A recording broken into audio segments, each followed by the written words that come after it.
Okay, तो last की एक दो वीडियो में हम बात कर चुके हैं एपी एंड डब्ल्यूएलसी के इंटरकनेक्शन का, बूटअप एपी की फाइनाइट स्टेट मशीन्स का, वायरलेस डब्ल्यूएलसी आपका discovery, then connection with WLC and maintaining the connectivity. तो उसके बारे में हमारी एक दो वीडियो रही है। अभी इस वाले पार्ट की जो लास्ट वीडियो, वायरलेस का लास्ट नहीं, पर ये जो एपी टू डब्ल्यूएलसी है ना, एंटीना वगैरह, इसकी जो लास्ट वीडियो, इसमें हम एंटीना एंड इसकी कैरेक्टरिस्टिक्स के बारे में एंड टाइप्स के बारे में बात करने वाले हैं ना।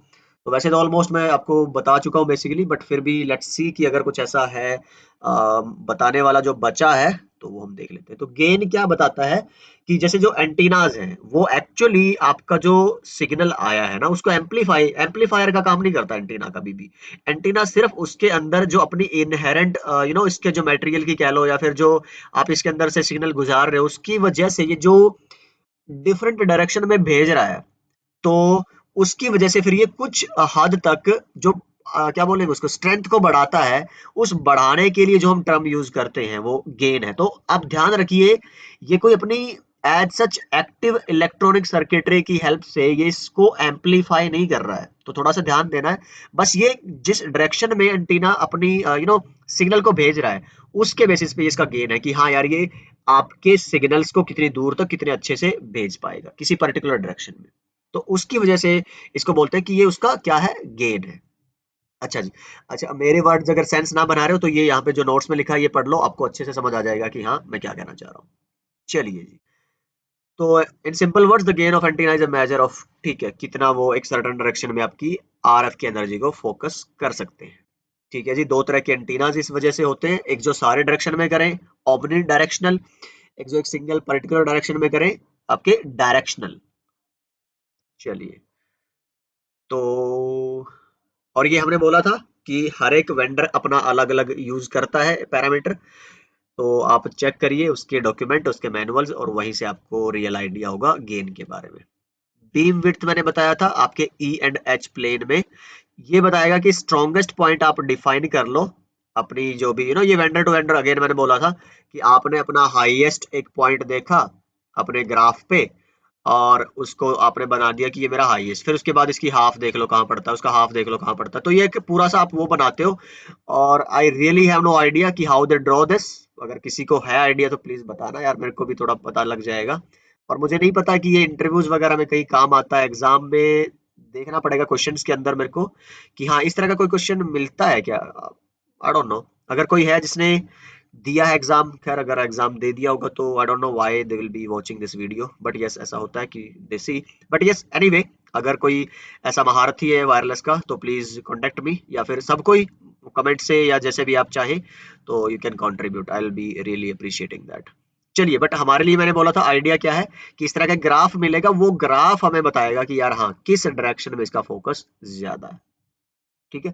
और ये अलग अलग आपका मिलेगा पर वेंडर, और अलग अलग एंटीना टाइप के हिसाब से ये रहेगा। और आपको जिस तरह की कनेक्टिविटी नहीं कहूंगा, जिस तरह की कवरेज चाहिए, उसके हिसाब से आप उस तरह का उस तरह की बीम विड्थ वाला एंटीना आप प्रेफर करिए। तो I guess these are the right words to say about this. चलिए। तो मैंने कुछ ज्यादा इसके अंदर डाला भी नहीं यार, टू बी ऑनेस्ट ना, बीम विड्थ के बारे में तो एक दो स्लाइड है जो रियली मेरे लिए सेंस बनी, तो मैंने यहाँ पे डाली है। पोलराइजेशन का मैंने बताया था आपको, हाँ ये जरा ही जरूरी है कि भाई कुछ सिस्को जैसे है वो वर्टिकल पोलराइजेशन सपोर्ट करता है। जो ये इसका एंटीना हो गया, तो इसके अंदर से जो इलेक्ट्रिक फील्ड लाइंस बनेगी वो ऐसे बनेगी, ठीक। तो अगर इसका भी आपका वर्टिकल है ट्रांसमीटर का, तो मैंने बताया था रिसीवर का भी उसी के हिसाब से होना चाहिए, पर जरूरी नहीं है सब ऐसे ही यूज करें। वेंडर टू वेंडर ये डिफरेंट हो सकता है, तो हो सकता है कि कोई आपका हॉरिजॉन्टल पोलराइजेशन यूज कर रहा हो। ठीक है।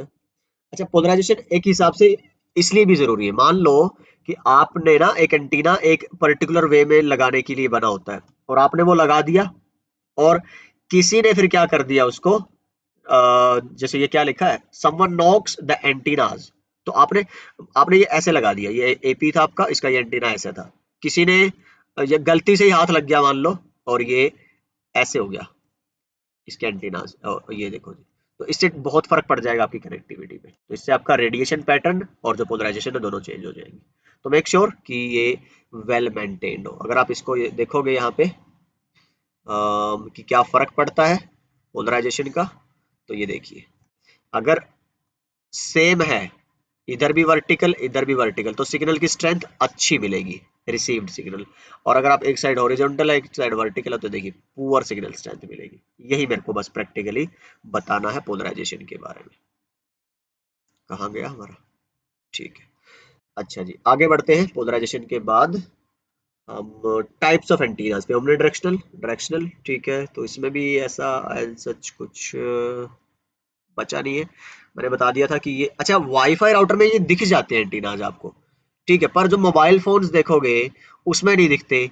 इस तरह का एक्सेस पॉइंट है, इसमें नहीं दिखते, तो इसका मतलब क्या इनके अंदर ट्रांसमीटर रिसीवर नहीं है। इसको खोल के देखोगे ना आप, तो इनसाइड में आपको मिलेंगे मल्टीपल एक्सेस पॉइंट्स के ऐसे छोटे छोटे डॉट से।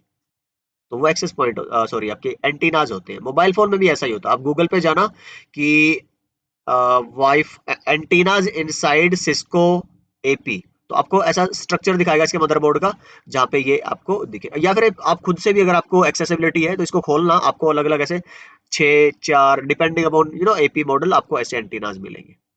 मोबाइल फोन से समझ के देख लो, मोबाइल में कौन सा टावर दिखता है, लैपटॉप में कौन सा मेरे को ऐसा एंटीना दिखता है, पर क्या इसका मतलब लैपटॉप में मोबाइल में वाईफाई नहीं चलता, चलता है। तो वो इनबिल्ट होते हैं, छोटे छोटे होते हैं, क्योंकि बैटरी पे चलने वाले डिवाइसेस में कम बहुत 0.1 मिली वॉट पे ही आपका वायरलेस का काम हो जाता है। गेन से यहाँ पे मैं थोड़ा सा जोड़ना चाहूंगा, गेन नेगेटिव में भी हो सकता है, जीरो भी हो सकता है। इसका मतलब ये नहीं है कि आपको रिसीव्ड स्ट्रेंथ कुछ नहीं मिलेगी, नहीं, इसका मतलब है कि आपको बहुत बहुत कम स्ट्रेंथ अगर मिलती है तब भी आपके लिए जो रिसीव्ड सिग्नल है वो यूजेबल है। तो ये थोड़ा सा आपको ध्यान रखना है। गेन की वैल्यू देखोगे तो ओमनी डायरेक्शनल की कम होती है, आपकी जो डायरेक्शनल एंटीनाज है उनकी कम ज्यादा होती है, क्योंकि जितना आप सारे डायरेक्शन में भेजोगे तो जी ये थोड़ा थोड़ा रिसीव करेंगे, जितना आप एक पर्टिकुलर फोकस करके भेजोगे एक डायरेक्शन में तो वो ज्यादा स्ट्रेंथ रिसीव करेंगे। ठीक है जी, तो एक ये आपका आइडिया हो गया बताने वाला। ठीक है, मैंने बता दिया आपको ये वाली बातें भी। फिर डायरेक्ट अभी तक था हमारा ओमनी डायरेक्शनल एंटीना, और एक ही एग्जांपल देखा उसका हमने डाइपोल एंटीना ये वाले।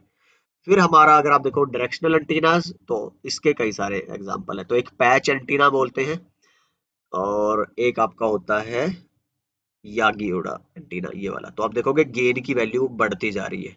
यहाँ पे कितने थे 2 to 5 dBi, यहाँ पे कितना है गेन आपका 10 to 14 dBi। ऊपर वाले में कितना था 7 to 10, जो पैच वाला एंटीना था, है ना, यागी उड़ा में 10 to 14। गेन जितना ज्यादा होगा उतना अच्छा आपके लिए, है ना, उतना ही आप समझ जाओगे एंटीना टारगेटेड उतनी आरएफ को फोकस कर पा रहा है। ठीक, ये आपका पैराबोलिक है, डिश एंटीना जिसको बोलते हैं एक तरह से। तो ये सबसे ज्यादा गेन आप देखोगे इसका 20 के राउंड होगा, 20 to 30 देखो, highest gain of all of the WLAN antennas. तो यही है जी, आपको अलग अलग टास्क, अलग अलग तरह की कवरेज, अलग अलग तरह के क्या बोलते हैं एनवायरनमेंट को कवर करने के लिए एक ही एंटीना सारे काम नहीं करता, अलग अलग एंटीनाज अलग अलग काम करते हैं। तो आई गेस ये वाली वीडियो आपको इन्फॉर्मेटिव रही होगी, एंटीना टाइप्स, गेन और ये सब पैरामीटर के बारे में।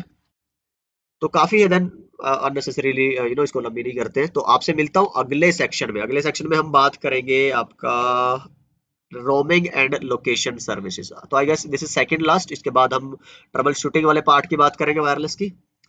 तो I hope this video has been informative for you guys. I will see you in the next one. तो तब तक सीखते रहिए, सिखाते रहिए एंड मस्त रहिए।